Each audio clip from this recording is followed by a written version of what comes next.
इतना ज़बरदस्त जमहूरी अमल हुआ, जिस तरह लोग निकले, इतना बड़ा टर्न आउट हुआ जो पाकिस्तान की तारीख में ग़ालिबन सबसे बड़ा टर्न आउट है। मैं अपनी कौम को इसलिए मुबारक देता हूँ कि हम जमहूरियत की एवोल्यूशन, जमहूरियत के अमल की तरफ अब आगे बढ़ रहे हैं, कि इसका मतलब एक मुल्क में सियासी शऊर आ गया और एक कौम ने फैसला किया कि हम अपने मुस्तकबिल का फैसला, अपनी तकदीर का फैसला अपने हाथ में लेंगे।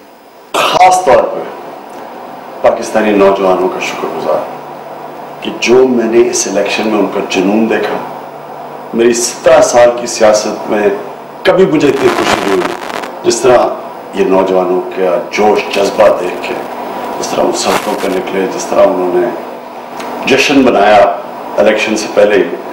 तो मैं आपका शुक्रगुजार ख़ास तौर पे इसलिए हूँ कि हार जीत मैंने ज़िंदगी में बड़ी देखी है, लेकिन ये हार की सारी तकलीफ चलेगी वो जब मैं आपका जुनून मुझे याद आता है। मैं अपनी ख़वातीन का शुक्रिया अदा करना चाहता हूँ। कभी इतनी तादाद में ख़वातीन नहीं निकली वोट देने के लिए, और ये एक बड़ी अच्छी चीज़ है, पाकिस्तान के लिए एक अहम चीज़ है कि हमारी ख़वातीन ने भी फैसला किया है कि वो भी पाकिस्तान की तकदीर बदलने में, एक नए पाकिस्तान बनाने में अपना रोल पैदा करेंगे। और बूढ़े लोग, नानियाँ, दादे, यानी कि उम्र के लोग, उनको हमने देखा वोट डालते हुए। तो ये जो पाकिस्तान के अंदर हमने एक तब्दीली देखी, इंशाल्लाह इस तब्दीली को अब कोई रिवर्स नहीं कर सकता। हम एक वाइट पेपर प्रोड्यूस करेंगे। हमें पहले शक था कि इलेक्शन में जिस तरह केयर टेकर गवर्नमेंट आखिरी तक गई है और छोड़ा, उन्होंने सिर्फ 3 हफ्ते छोड़े इलेक्शन से पहले, 3 हफ्ते तक इन्होंने लोग अपने प्लेस किए हैं, अपने पुलिस वाले, इलेक्शन का अमला प्लेस किया। इन्होंने इंतज़ामिया को अपना रखा इसलिए कि इन्होंने इस्तेमाल करना था उनको धांधली पे। ये पंजाब में भी हुई, कराची में सबको नज़र आई, सिंध में हुई। इसके ऊपर हम इंशाल्लाह एक पूरा वाइट पेपर प्रोड्यूस करेंगे कि किस किस तरह की धांधलियाँ की गई, कैसे रिजल्ट्स रोके गए, कैसे औरतों की स्टेशन के ऊपर जिन्हें पता था तहरीक इंसाफ को वोट पड़ेगी, उनको देर लगा दी वोट देने में, कैसे जान के डिले किया गया। ये मेरी बरकत हुई थी।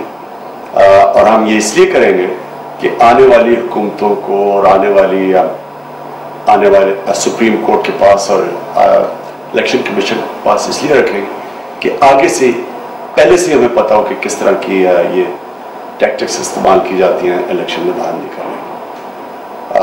इंशाल्लाह हम एक बेहतरीन ऑपोजिशन बन के दिखाएंगे असेंबली में। जमहूरियत की सबसे बड़ी ताकत एक मजबूत ऑपोजिशन होती है, जो बदकिस्मती से पिछले 10 साल पाकिस्तान में नहीं थी। अब तक फ्रेंडली ऑपोजिशन थी। आपको पाकिस्तान कौम को एक फ़ायदे बताएंगे कि एक असल हकीकी ऑपोजिशन का मुल्क को कितना बड़ा फ़ायदा होता है। और इंशाल्लाह पुख्तूनख्वा में गवर्नमेंट बनाने की पूरी कोशिश करेंगे। और अगर हम गवर्नमेंट बना गए, हम सारे पाकिस्तान को बताएंगे कि कैसे एक गवर्नेंस सिस्टम कैसे चलाया जाता है। मैं आपको सबको ये यकीन दिलाता हूँ कि हमें टाइम मिल गया पुख्तूनख्वा में, जिस तरह की हम इंतज़ामिया चलाएंगे और पुलिस का सिस्टम आएगा और तालीम के सिस्टम को और हेल्थ के सिस्टम को, इंशाअल्लाह ये पाकिस्तान के लिए मिसाल बनेगा। तो हमारा ये इरादा है कि अगर हम कामयाब हो गए गवर्नमेंट बनाने में, तो पुख्तूनख्वा को एक मॉडल सूबा बना के दिखाएंगे। मैं आखिर में फिर शुक्रिया अदा करता हूँ वो नौजवानों का, वो ख़वातीन का, बैरून मुल्क पाकिस्तानियों का, ख़ास तौर पर जो इतनी तादाद में आए, जिन्होंने सबसे ज़्यादा हमारी सपोर्ट की तहरीक इंसाफ की। मैं आपका ख़ास तौर पर शुक्रिया अदा करता हूँ कि जो जहाज़ों में यहाँ आए और उन्होंने इस इलेक्शन में पार्टिसिपेट किया। मैं आखिर में ये भी यकीन दिलाना चाहता हूँ आपको कि जो मर्जी कर रहे तब्दीली आ चुकी है पाकिस्तान में, नए पाकिस्तान की बुनियाद डल गई है। पाकिस्तान से